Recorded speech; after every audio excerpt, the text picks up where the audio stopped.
ഇപ്പം നമ്മളിപ്പോൾ ഇനി വീണ്ടും ആ പ്രാർത്ഥനയെക്കുറിച്ച് തന്നെ, മധ്യസ്ഥ പ്രാർത്ഥനയെക്കുറിച്ച് നമ്മൾ പോയിക്കൊണ്ടിരിക്കുകയായിരുന്നു ഇല്ലേ?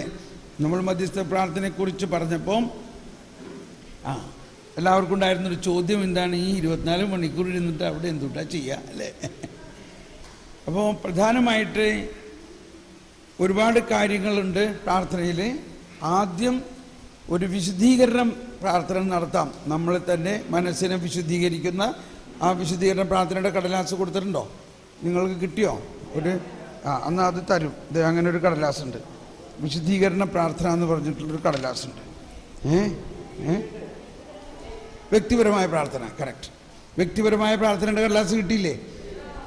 ആ കടലാസിൽ അനുസരിച്ച് ത്രിത്വൈക ദൈവത്തെ നമ്മളിൽ ആരാധിച്ചുകൊണ്ട് നമ്മുടെ ചിന്തകളും ഭാവനകളും എല്ലാം സമർപ്പിച്ച് വിശുദ്ധീകരിക്കുക. ആ വിശുദ്ധീകരണത്തിൻ്റെ ഇടയിൽ നമ്മൾ സ്നേഹത്തിനും ജ്ഞാനത്തിനും വേണ്ടിയെല്ലാം പ്രാർത്ഥിക്കുന്ന പ്രാർത്ഥനയുണ്ട്. അതിനുശേഷം ക്ഷമിക്കുന്ന ഒരു മേഖലയുണ്ട്.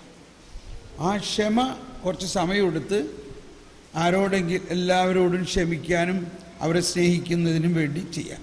അപ്പോൾ ഇത് തന്നെ ഒരു മണിക്കൂർ മിനിമം എങ്കിലും എടുക്കും. ഇത് 1 മണിക്കൂറെങ്കിലും എടുക്കും. അത് കഴിഞ്ഞിട്ട് പക്ഷേ ശരിക്കും നമ്മൾ വിശുദ്ധീകരണവും ക്ഷമയും നടത്തുമ്പോൾ ചിലപ്പോൾ 1 മണിക്കൂറിൽ കൂടുതൽ എടുക്കാൻ സാധ്യതയുണ്ട്. 3 മണിക്കൂർ. അവിടെ ഒരു സഹോദരി ഷീബ അല്ലേ, 3 മണിക്കൂർ എടുക്കുന്ന അവൾക്ക്. അപ്പോൾ അങ്ങനെ സമയമെടുത്ത് അത് പ്രാർത്ഥിക്കാം. അപ്പോൾ അതിൽ കൂടുതൽ വിശദമായിട്ട് പ്രാർത്ഥിക്കാവുന്ന ചില മേഖലകളാണ് ആത്മാവിൻ്റെ നിറവിന് വേണ്ടിയുള്ള പ്രാർത്ഥന, അതായത് ജ്ഞാനം, അറിവ്, വിവേകം, അതെല്ലാം. അതിനുശേഷം നമുക്ക് ചെയ്യാവുന്ന ഒന്നാണ് സ്വർഗസ്ഥനായ പിതാവേ എന്നുള്ള പ്രാർത്ഥന. 1 മണിക്കൂർ എടുത്ത് പ്രാർത്ഥിക്കാം, അല്ലെങ്കിൽ 2 മണിക്കൂർ എടുത്ത് പ്രാർത്ഥിക്കാം. അതിങ്ങനെ വിശദമായിട്ട് പോകാം. പിന്നെ ചെയ്യാവുന്ന പ്രാർത്ഥനകൾ ഈശോ പ്രാർത്ഥിച്ച പ്രാർത്ഥന. ഇപ്പോൾ ആദ്യം നമ്മുടെ വിശുദ്ധീകരണം, പിന്നെ രണ്ടാമത് സ്വർഗസ്ഥനായ പിതാവ് എന്നുള്ള പ്രാർത്ഥന 1 മണിക്കൂറെങ്കിലും എടുത്ത് ഒരു പ്രാർത്ഥന പ്രാർത്ഥിക്കാം. ഇനി മൂന്നാമത് ഈശോയാണ് പ്രാർത്ഥിക്കുന്നതെന്നുള്ള പൂർണ്ണ ബോധ്യത്തിൽ ഈശോയോടൊപ്പം നമ്മൾ ഇരിക്കുകയാണ്. അത് വിശുദ്ധ കുർബാന എഴുന്നള്ളിച്ചിരിക്കുന്ന സ്ഥലത്താണെങ്കിൽ വളരെ നല്ലത്, അല്ലെങ്കിൽ ഈശോ നമ്മളിൽ ഇരുന്ന് പ്രാർത്ഥിക്കുന്നു എന്നുള്ള ബോധ്യത്തിലിരിക്കാം. ഇവിടെ നമ്മൾക്ക് ചെയ്യാവുന്നത് ബൈബിളിൽ തന്നെ ഈശോ പ്രാർത്ഥിച്ചിട്ടുള്ള ചില പ്രാർത്ഥനകൾ ബൈബിൾ തുറന്നെടുക്കാം. വേറൊരു പുസ്തകം നിങ്ങൾ കൊണ്ടുപോകരുത്, ബൈബിൾ മാത്രം കൊണ്ടുപോകുക. ഒരു നോട്ട് ബുക്ക് കൊണ്ടുപോകുക, നമ്മളോട് പറയുന്ന കാര്യങ്ങൾ എഴുതാനായിട്ട്. ഉദാഹരണത്തിന് ഈശോയുടെ യോഹന്നാൻ്റെ സുവിശേഷത്തിൽ 17-ാം അധ്യായത്തിലെ പ്രാർത്ഥന ഈശോ പ്രാർത്ഥിച്ച പ്രാർത്ഥനയാണ്. നിത്യപുരോഹിതനായ ഈശോ പ്രാർത്ഥിച്ച ഓരോ പ്രാർത്ഥനയും നിത്യതയിലേക്ക് പ്രവേശിച്ചിരിക്കുന്നത് കൊണ്ട് അന്ന് പ്രാർത്ഥിച്ചതെല്ലാം ഇന്നും പ്രാർത്ഥിച്ചുകൊണ്ടിരിക്കുകയാണ് ഈശോ. അപ്പോൾ ആ പ്രാർത്ഥനയിൽ ചേർന്ന് നമ്മളും ഈശോയുടെ ശാഖയായിട്ടിരുന്നു കൊണ്ട് ഈശോ പ്രാർത്ഥിക്കാൻ, പിതാവേ, ഏകസത്യദൈവമായ അങ്ങയെയും അങ്ങയച്ച യേശുക്രിസ്തുവിനെയും അറിയുക എന്നതാണ് നിത്യജീവൻ.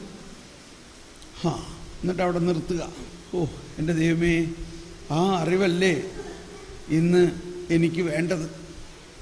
ആദ്യം നമുക്ക് വേണ്ടി ആയി പ്രാർത്ഥിക്കുക. ഈശോയെ, നീ ആ അറിവ് എനിക്ക് തരണേ.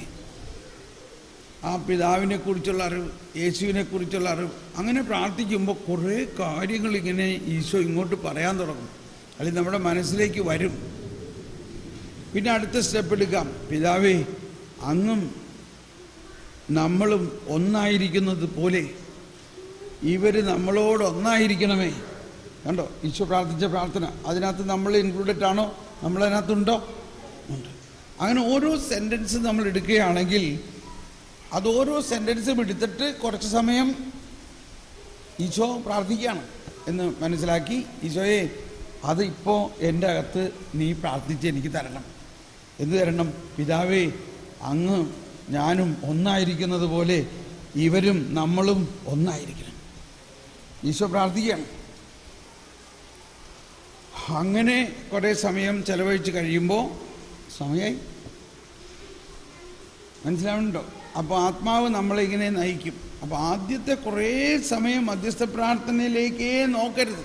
നമ്മൾ തന്നെ ഈ തോക്കിൽ എന്താ പറയുക, മരുന്ന് നിറയ്ക്കണ മാതിരി നമ്മുടെ ഉള്ളിൽ ശക്തി സംഭരിക്കണം. ഇനി നമ്മളതുകൊണ്ട് ഒട്ടും വിഷമിക്കേണ്ട, ഞാനൊരു സങ്കുചിത മനോഭാവമാണെന്ന് വിചാരിക്കരുത്. കാരണം ഈശോ പറഞ്ഞിട്ടുള്ളത് നീ ഭൂമിയുടെ ഉപ്പാണെന്നാണ് പറയുന്നത്. നീ ആരാണ്? നീ ഭൂമിയുടെ ഉപ്പ്. ഇപ്പം നമ്മൾ ഈശോ പറഞ്ഞിട്ടുള്ള ഒന്ന് രണ്ട് എളുപ്പം മനസ്സിലാവുന്ന ഉദാഹരണങ്ങളാണ് ഉപ്പ്, പുളിപ്പ്, കടുകുമണി, ഇതെല്ലാം. കണ്ടോ, ഈശോ അടുക്കള കാര്യങ്ങളല്ലേ പറയണേ? ഈ അടുക്കള ഭാഷയല്ലേ അത്? ഉപ്പ്, പുളിപ്പ്, കടുകുമണി, ഇത് മൂന്നെണ്ണം മനസ്സിലാക്കിയാൽ മതി. നമ്മൾ എന്തുപോലെ ആയിരിക്കണം? കടുകുമണി പോലെ ആയിരിക്കണം. നമ്മൾ എന്തുപോലെ ആയിരിക്കണം? ഉപ്പ് പോലെ ആയിരിക്കണം. നമ്മൾ എന്തുപോലെ ആയിരിക്കണം? പുളിപ്പ് പോലെ ആകണം. അപ്പോൾ നിങ്ങളെല്ലാം അപ്പം ഉണ്ടാക്കാൻ പുളിപ്പ് ചേർക്കാറുണ്ട്. അപ്പം ഉണ്ടാക്കാൻ ഈ പുളിപ്പ് ചേർക്കുമ്പോൾ ആദ്യം ഒന്ന് തൊട്ട് നാക്കിൽ വെച്ച് നോക്കൂലേ ആ പുളിപ്പ്? എന്തിനാ? ഇതിന് ശരിക്കും പുളിപ്പുണ്ടോ ഇല്ലേ? പുളിപ്പില്ലെങ്കിൽ നമ്മൾ ഭർത്താവിനോടോ മക്കളോടോ പറയട്ടെ, മക്കളെ ഇതിന് പുളിപ്പില്ല, നിങ്ങൾ പോയിട്ട് ഇച്ചിരി കള്ള് മേടിച്ചുകൊണ്ടാ, അല്ലെങ്കിൽ വേറെ ഈസ്റ്റ് മേടിക്കണം. കാരണം ഈ അമ്മയ്ക്ക് അറിയാം ഈ പുളിപ്പ് ഇട്ടാൽ ഈ പൊടി അല്ലെങ്കിൽ മാവ് ഇങ്ങനെ തന്നെ ഇരിക്കലുണ്ടാവുള്ളൂ. അപ്പോൾ ഇവിടെ ഭയങ്കര ഒരു വിശ്വാസത്തിൻ്റെ ശാസ്ത്രമാണത്. നിങ്ങളിൽ പുളിപ്പുണ്ടാകണം. അപ്പം നമ്മളിൽ പുളിപ്പില്ലെങ്കിൽ, അഥവാ നമ്മളിൽ പുളിപ്പുണ്ടെങ്കിൽ ആ പുളിപ്പ് അല്ലെങ്കിൽ നമ്മൾ ചേർക്കുന്ന പുളിപ്പ് ഇന്ന് വൈകുന്നേരം കുഴച്ച മാവിൽ പുളിപ്പ് ചേർത്ത് വെക്കുകയാണെങ്കിൽ നാളെ രാവിലെ നമുക്ക് അപ്പം ഉണ്ടാക്കാൻ പറ്റും. ആ പാത്രം നിറഞ്ഞിങ്ങനെ തുളുമ്പുന്നത് നമ്മൾ ഭാവനയിൽ കണ്ടുകൊണ്ടാണ് നമ്മൾ ഈ പുളിപ്പ് ചേർക്കണത്. 3 ഇടങ്ങഴി മാവ് പുളിച്ചു വരും. അതുകൊണ്ട് ആ പാത്രം തന്നെ അതുപോലെ പൊന്തി വരാവുന്ന തരത്തിലുള്ളൊരു പാത്രമാണ്. അത് വിശ്വാസത്തിൻ്റെ ഒരു തലമാണ്. അപ്പം ആ കണക്കനുസരിച്ച് തൊട്ട് നോക്കുന്നു, പുളിപ്പുണ്ടോ? പുളിപ്പില്ല. ഈ പുളിപ്പ് ഇതിനകത്ത് ഇട്ടിട്ടുണ്ടെങ്കിൽ മാവ് ഇങ്ങനെ ഇരിക്കലുണ്ടാവുള്ളൂ, നാളെ അപ്പം ഒന്നും ഉണ്ടാവില്ല. അതുകൊണ്ട് ഉടനെ നമ്മൾ എങ്ങനെയെങ്കിലും നല്ല, എന്താണ് അതിന് പറയണത്, വീര്യമുള്ള പുളിപ്പ്. പുളിപ്പിന് എന്തുണ്ടാകണം? വീര്യമുണ്ടാകണം. അപ്പോൾ മധ്യസ്ഥ പ്രാർത്ഥനയിൽ ഏറ്റവും ശ്രദ്ധിക്കേണ്ട ഒരു കാര്യവും നമ്മളുടെ നാട്ടിലും പല സ്ഥലത്തും ആരും അധികം ശ്രദ്ധിക്കാത്തത്, നമ്മൾ ചെല്ലുമ്പോൾ തന്നെ ഉടനെ അങ്ങ് മധ്യസ്ഥ പ്രാർത്ഥന നടത്തുകയാണെങ്കിൽ നമ്മൾ കുഴഞ്ഞു വീഴലുണ്ടാവുള്ളൂ. എന്തുകൊണ്ടാണ്? നമ്മുടെ ശക്തി മുഴുവനും ചോർന്നു. അപ്പോൾ നമ്മൾ മധ്യസ്ഥ പ്രാർത്ഥനയിലൂടെ ശക്തി പുറത്ത് പോയി നമ്മൾ കുഴയരുത്. നമ്മളുടെ ഉള്ളിൽ വീര്യമുണ്ടാകണം, നമ്മുടെ ഉള്ളിൽ ശക്തി ഉണ്ടാകണം. അതാണ് ഏറ്റവും പ്രധാനമായിട്ട് നമ്മൾ മനസ്സിലാക്കേണ്ടത്.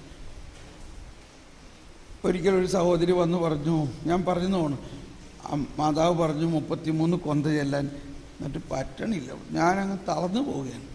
അപ്പോൾ മാതാവിനോട് ചോദിക്കണ്ടേ അതെങ്ങനെ ചെല്ലണം?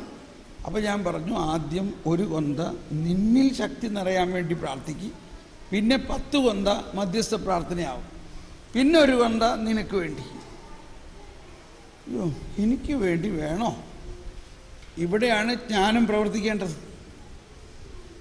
അപ്പോൾ നമ്മളിൽ പുളിപ്പുണ്ടാകണം, പുളിപ്പിന് വീര്യമുണ്ടാകണം, നമ്മളിൽ ഉപ്പുണ്ടാകണം. ഇത് നിങ്ങൾ തന്നെ ഇങ്ങനെ കുറച്ച് ദിവസം പ്രാർത്ഥിക്കുമ്പോൾ തന്നെ നിങ്ങൾക്ക് ആ പ്രാർത്ഥനയുടെ ഭയങ്കര ഒരു തരംഗം, ശക്തിയൊക്കെ ഉണ്ടാകുമ്പോൾ മനസ്സിലാവും. ഓക്കെ, ഇനി ഇപ്പോൾ പകുതി, ഇപ്പോൾ 24 മണിക്കൂറൊക്കെ ഇരിക്കുമ്പോൾ കുറേ സമയം ഇങ്ങനെ പ്രാർത്ഥിച്ച് കഴിയുമ്പോൾ സാവധാനം നമ്മൾക്ക് ഇങ്ങനെ കർത്താവ് ഇങ്ങോട്ട് സംസാരിക്കാൻ തുടങ്ങും. ഉടനെ അത് പുസ്തകത്തിൽ എഴുതുക. ആ സംസാരിക്കുന്ന കാര്യം പുസ്തകത്തിൽ എഴുതുക. സംസാരിക്കുമ്പോൾ തന്നെ കർത്താവ് അത് നടത്തുകയാണ് വാസ്തവത്തിൽ. ഇതാണ് മനസ്സിലാക്കേണ്ട പ്രാർത്ഥനയുടെ വലിയ വേറൊരു രഹസ്യം. നമ്മൾ അങ്ങോട്ട് പ്രാർത്ഥിക്കുന്നതല്ല, കർത്താവ് ഇങ്ങോട്ട് പറയുന്നത് ആ സമയത്ത് പറയുമ്പോൾ അത് സംഭവിക്കുകയാണ്. അതാണ് യോഹന്നാൻ്റെ സുവിശേഷം 14-ാം അധ്യായത്തിൽ 10-ാമത്തെ വചനത്തിൽ ഈശോ പറയുന്നത് ഇതാണ്. യോഹന്നാൻ 14:10. എന്താ 14:10 പറയുന്നത്?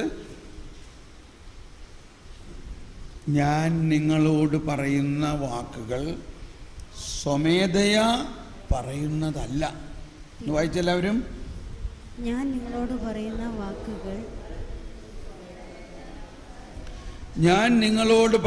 വാക്കുകൾ സ്വമേധയാ പറയുന്നതല്ല. സ്റ്റോപ്പ്.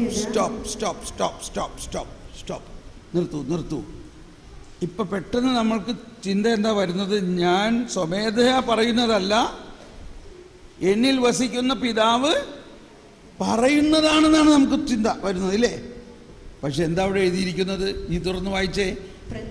പ്രത്യുത എന്നിൽ വസിക്കുന്ന പിതാവ് തന്റെ പ്രവൃത്തികൾ ചെയ്യുകയാണ്.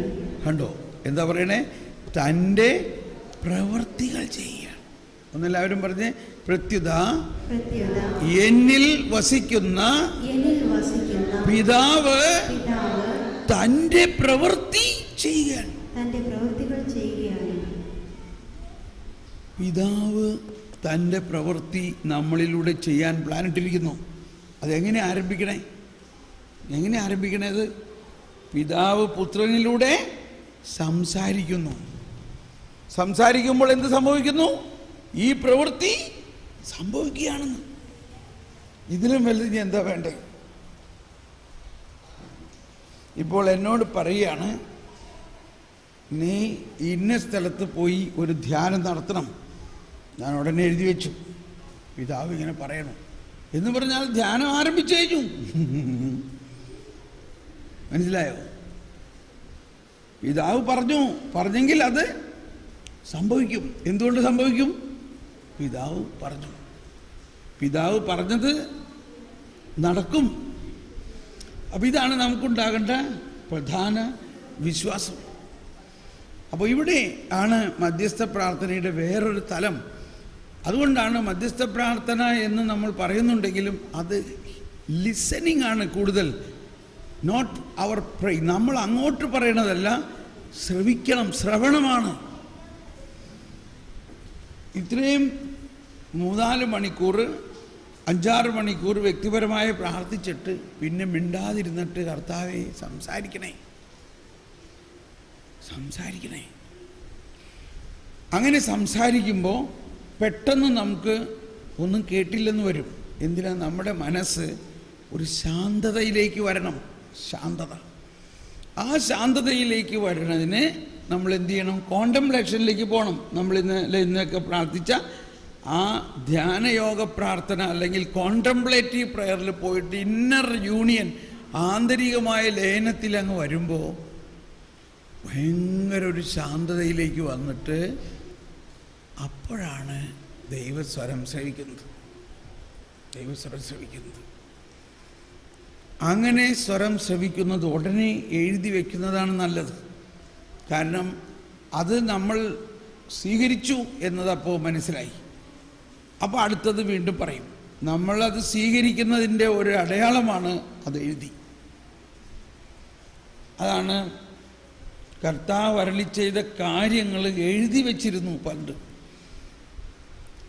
What is written will be done. അതങ്ങ് എഴുതി കഴിഞ്ഞു. നമ്മൾ പറഞ്ഞു, കർത്താവേ നീ പറഞ്ഞു, ഞാൻ എഴുതി, ഇത് സംഭവിക്കും എന്ന് ഞാൻ വിശ്വസിക്കുന്നു. എന്തുകൊണ്ട് സംഭവിക്കും? കർത്താവ് പറഞ്ഞതുകൊണ്ട്. വേറെ ഒരു കാരണവുമില്ല. കർത്താവിനെ സംബന്ധിച്ച് പ്രശ്നം എന്താണ്? ആരും കേൾക്കാനില്ല. കർത്താവ് പറയണത് ശ്രവിക്കാൻ ആളുകളില്ല. പുതിയ നിയമത്തിൽ എല്ലാവർക്കും മാമോദീസായിലൂടെ എഫാഥ എന്ന് അവരുടെ കാതിൽ കൈവച്ചുകൊണ്ട് പുരോഹിതൻ പ്രാർത്ഥിച്ചത്, നീ ഇനി ദൈവത്തിൻ്റെ കുഞ്ഞാണ്, നിനക്ക് നിൻ്റെ പിതാവിൻ്റെ ശബ്ദം കേൾക്കാൻ എല്ലാ അവകാശമുണ്ട്.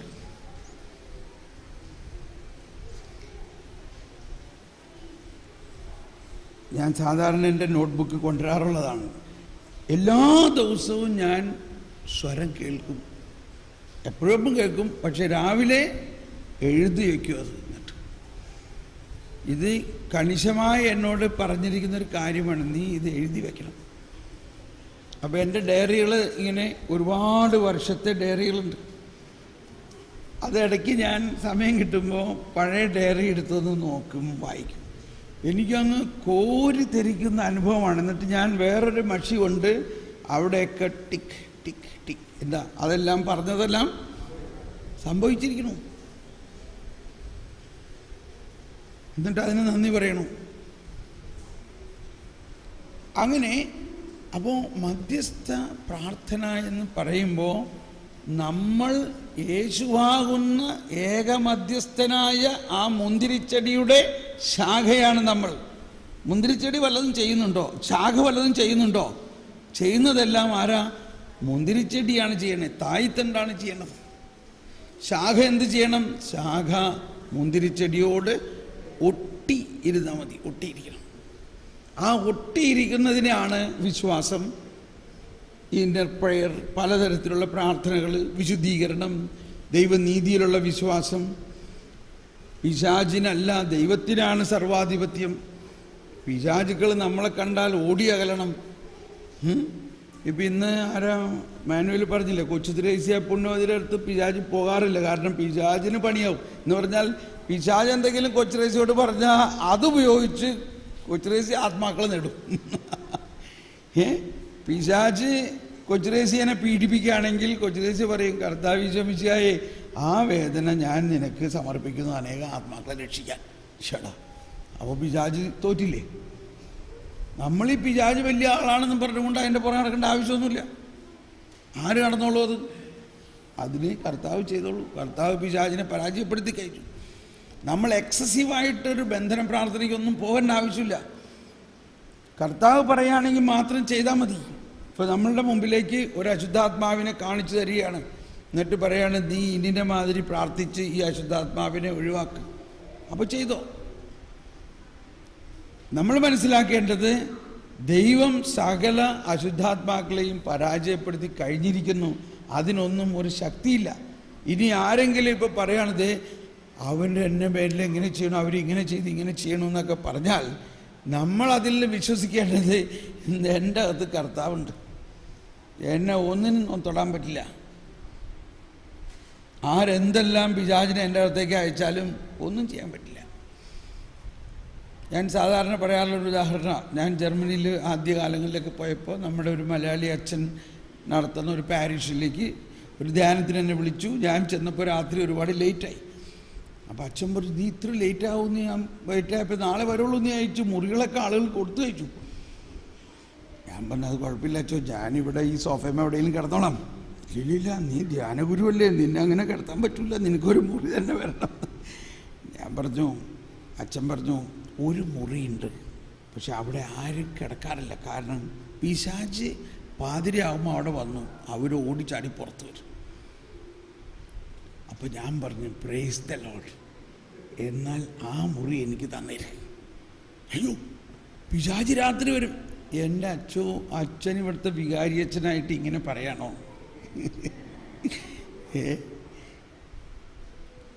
ഒരുപക്ഷെ ഇന്ന് ആ പിശാചിൻ്റെ അവസാനമായിരിക്കും.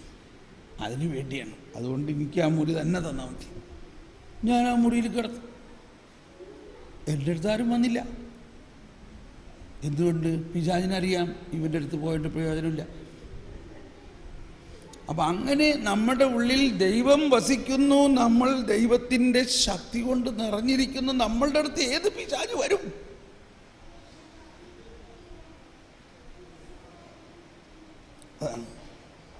അപ്പോൾ അതാണ് 4 സുവിശേഷത്തിൽ, മത്തായി, മർക്കോസ്, ലൂക്ക സുവിശേഷങ്ങളിൽ മാത്രമേ പിശാചിനെ ബന്ധിച്ച് പ്രാർത്ഥിക്കുന്ന, ഒഴിവാക്കി പ്രാർത്ഥിക്കുന്ന പ്രാർത്ഥനകളുള്ളൂ. യോഹന്നാൻ്റെ സുവിശേഷത്തിൽ പിശാചിനെ ബഹിഷ്കരിക്കുന്ന പ്രാർത്ഥനയേ ഇല്ല. എന്ന് പറഞ്ഞാൽ യോഹന്നാൻ ആയപ്പോഴേക്കും വിശ്വാസത്തിലൂടെ ഉള്ള പ്രാർത്ഥനയാണ്. ആദിയിൽ വചനമുണ്ടായി, വചനം ദൈവമായിരുന്നു, വചനം ദൈവത്തോടു കൂടെ ആയിരുന്നു, ആ വചനം മനുഷ്യരുടെ വെളിച്ചമായിരുന്നു. അത് ഇരുളിൽ പ്രകാശിക്കുന്നു. അതിനെ കീഴടക്കാൻ, ഇരുളിൽ പ്രകാശിക്കുന്നു, ഇരുളിനെ അതിനെ കീഴടക്കാൻ ഇരുളിന് കഴിയില്ല.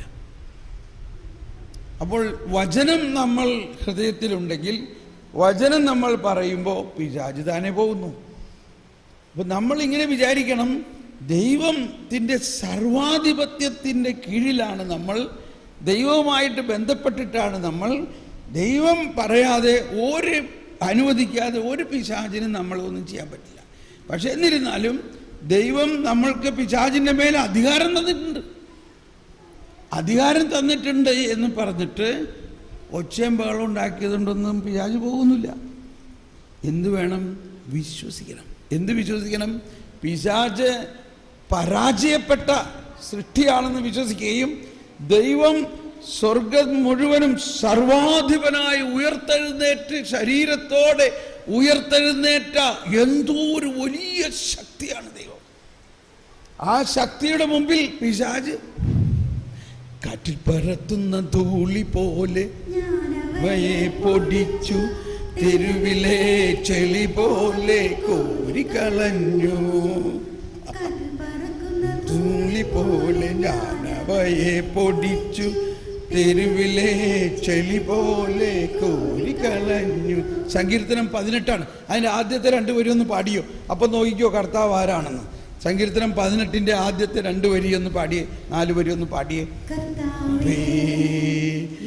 ശക്തിയുടെ ഉറവിടമേ, ഞാൻ അങ്ങയെ സ്നേഹിക്കുന്നു, ഞാൻ അങ്ങയെ സ്നേഹിക്കുന്നു. ഞാൻ എൻ്റെ രക്ഷാശിലയും കോട്ടയും വിമോചകനും, എൻ്റെ ദുരിതവും എനിക്ക് അഭയം തരുന്ന. കടലാസിലില്ലല്ലോ? കടലാസിലുണ്ടോ? കടലാസിലില്ല. പുസ്തകം നോക്കുക. കടലാസിലില്ല. ബൈബിൾ നോക്കി പാടാം. ഒന്നുകൂടി. ആവേ എൻ്റെ ശക്തിയുടെ ഉറവിടമേ, ഞാൻ അങ്ങയെ സ്നേഹിക്കുന്നു. എല്ലാവരും ശബ്ദമുയർത്തി അങ്ങയെ സ്നേഹിക്കുന്നു.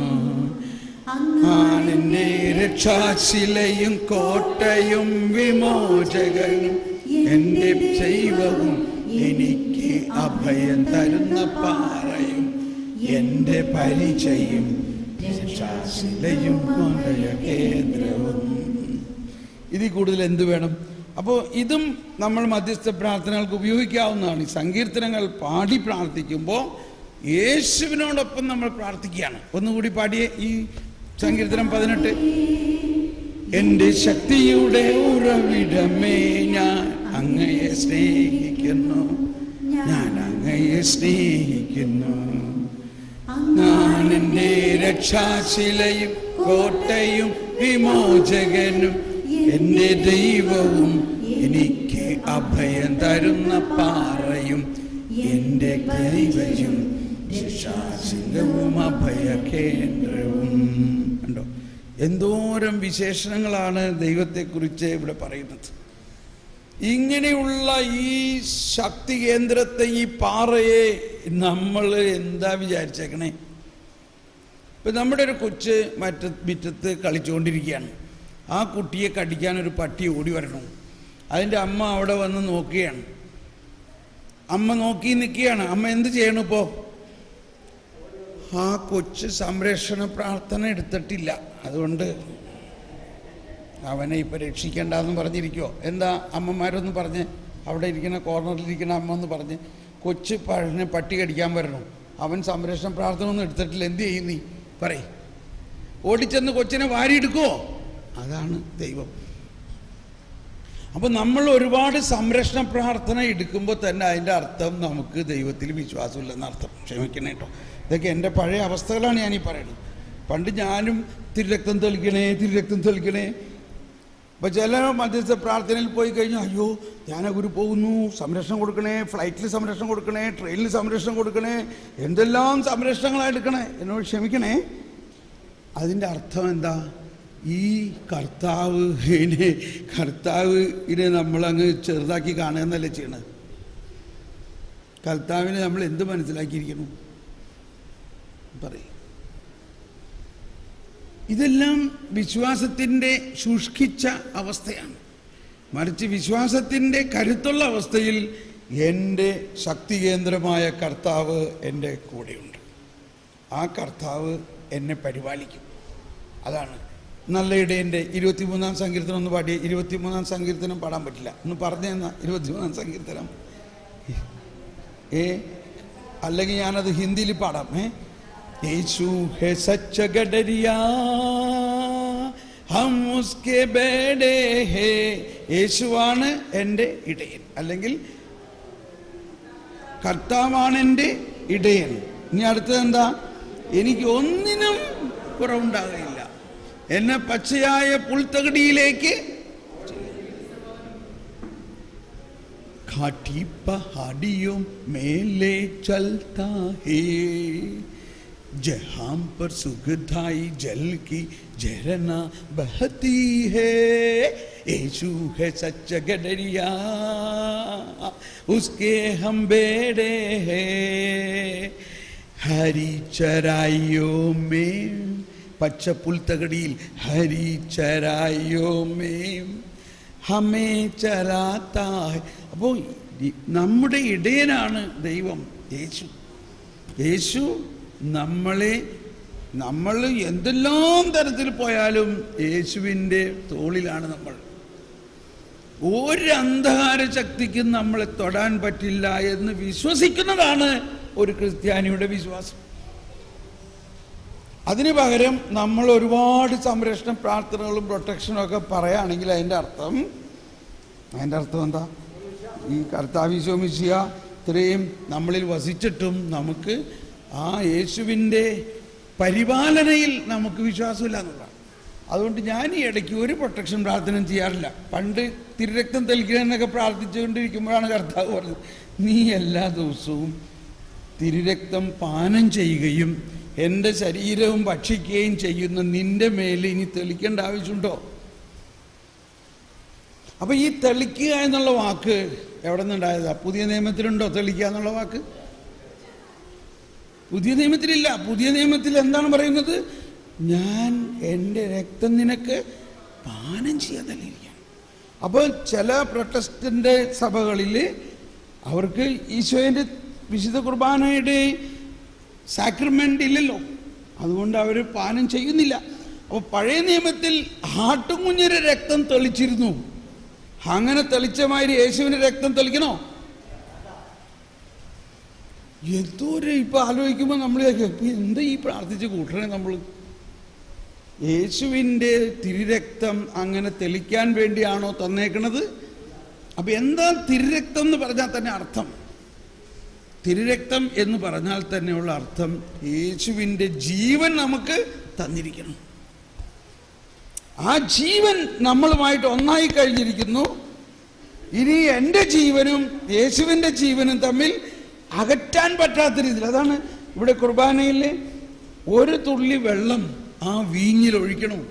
ആ സമയത്ത് എന്താ പ്രാർത്ഥിക്കണമെന്ന് നമ്മൾ ചിന്തിക്കുന്നുണ്ടോ? ഈ ദൈവത്തിൻ്റെ ആ ദൈവീകതയിൽ മാനുഷികത മുഴുവനും ലയിക്കണമെന്നാണ് അർത്ഥം. അങ്ങനെ മാനുഷികത ആ ഡിവിനിറ്റിയിൽ ലയിച്ചു കഴിഞ്ഞാൽ പിന്നെ ആ വെള്ളവും വീഞ്ഞും ഒന്നായി കഴിഞ്ഞാൽ ഇനി ആ വെള്ളത്തെ വീഞ്ഞിൽ നിന്ന് മാറ്റാൻ പറ്റുമോ?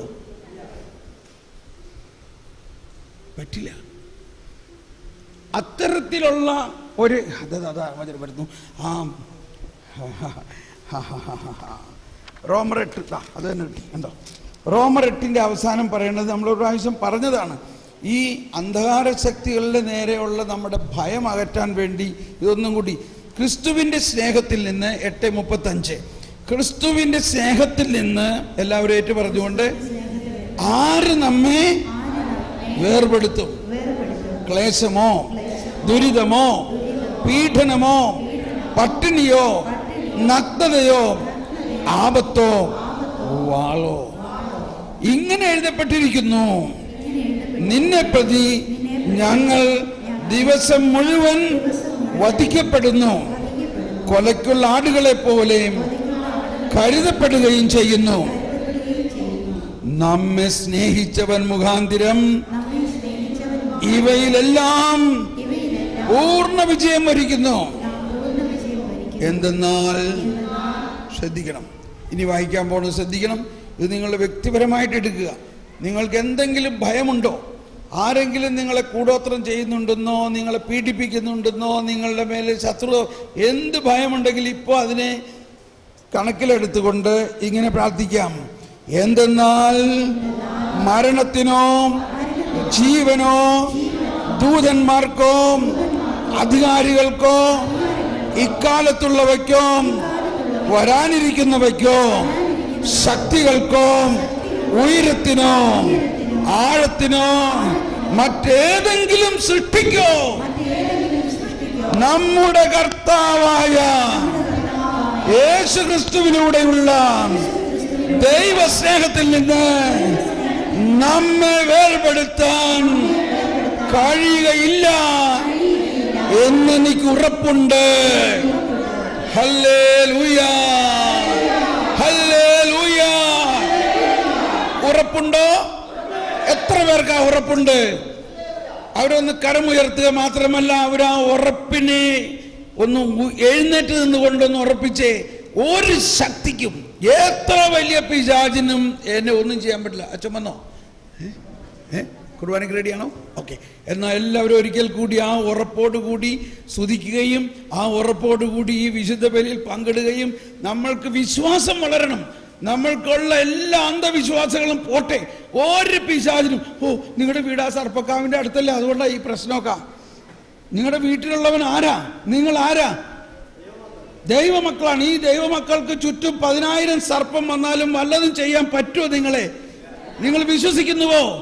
അതാണ് ഇവിടെ പറയുന്നത്. ഒരു ശക്തിക്കും ഉയരത്തിനോ ആഴത്തിനോ മറ്റേതെങ്കിലും സൃഷ്ടിക്കോ നമ്മുടെ കർത്താവായ യേശുക്രിസ്തുവിലൂടെയുള്ള ദൈവസ്നേഹത്തിൽ നിന്ന് നമ്മെ വേർപെടുത്താൻ കഴിയുകയില്ലെന്ന് എനിക്ക് ഉറപ്പുണ്ട്. ഹല്ലേലൂയ. ശലബല ഹലബല ഹലബല ഹലബല ഹലബല ഹറബ്ബ.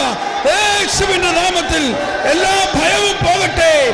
ധൈര്യം തരണമേ, ശക്തി തരണമേ, വിശ്വാസം വർദ്ധിപ്പിക്കണമേ.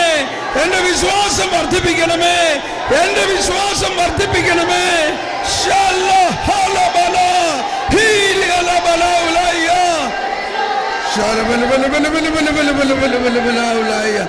ഹല്ലേലൂയ, ഹല്ലേലൂയ, ഹല്ലേലൂയ, ഹല്ലേലൂയ, ഹല്ലേലൂയ, ഹല്ലേലൂയ, ഹല്ലേലൂയ, ഹല്ലേലൂയ. ഈ ബോധ്യത്തോടുകൂടി നമ്മളിപ്പോൾ അർപ്പിക്കാൻ പോകുന്ന ബലി, ഈ ഇത്രയും മനോഹരമായ കുമ്പസാരം കഴിഞ്ഞിട്ട് നമ്മൾ ദൈവത്തിൻ്റെ കൃപയിൽ നിറഞ്ഞു നിന്നുകൊണ്ട് നന്ദിയുടെ ബലി, നമ്മൾ കൃതജ്ഞതയോടെ ബലി അർപ്പിക്കുക. യേശുവിൻ്റെ ആ ഉത്ഥാനവും സ്വർഗാരോഹണവും അതിനുശേഷമുള്ള പന്തക്കുസ്തായും നമ്മുടെ അവകാശമാണ്. ഈശോ സ്വർഗാരോഹണം ചെയ്ത് പറഞ്ഞു, നിങ്ങൾ ആരും പട്ടണം വിട്ടു പോകരുത്, ഞാൻ പിതാവിൻ്റെ വാഗ്ദാനമായ പരിശുദ്ധാത്മാവിനെ നിങ്ങൾക്ക് അയക്കുന്നത് വരെ നിങ്ങൾ ആരും പോകരുത്. ആ കാലഘട്ടത്തിലാണ് നമ്മളിപ്പോൾ. ആ ബോധ്യത്തോടെ നമ്മൾക്ക് ബലിയർപ്പണത്തിലേക്ക് പ്രവേശിക്കാം.